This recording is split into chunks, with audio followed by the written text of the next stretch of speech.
اللهم صل وسلم وزد وبارك على سيدنا محمد وعلى آله وأصحابه أجمعين. ازيكم يا حبايبي، عاملين ايه؟ يا رب تكونوا بخير وصحة وسلامة دايما يا رب.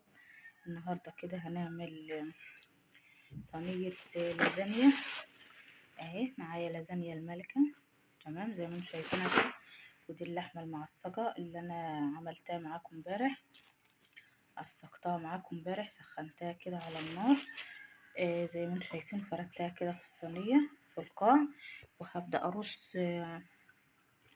اللازانيا. أنا معايا كيلو، العلبة دي نص كيلو زي ما انتم شايفين شرايح اهي.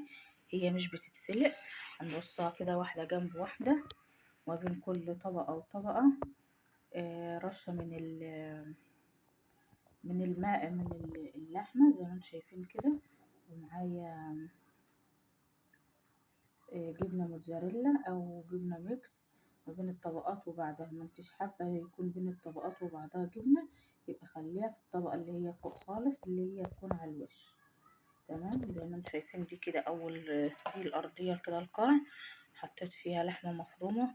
طبعا احنا معصجينها امبارح، وفرمين معاها فلفل بارد وفلفل حار وتوم وبصل واللحم، وعليها بهاراتها وعليها حاجتها كلها اهي. يا جماعة انا رصيتها كده اهي داير ما يدور. هي لو في صينية مطولة هتكون احسن من كده اكتر يعني، ويتعمل لها بشاميل زي المكرونة بشاميل اهي بالظبط اهو.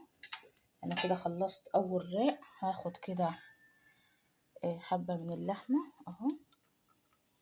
اللحمة فيها صوص، ده اللي هيساعد ان هي تستوى، لان اللازانيا مش النوع ده يعني مش بيتسلق.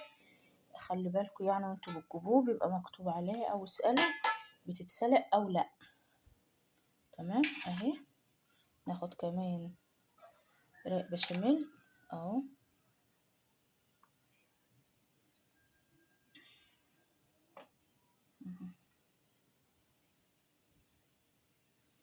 اهي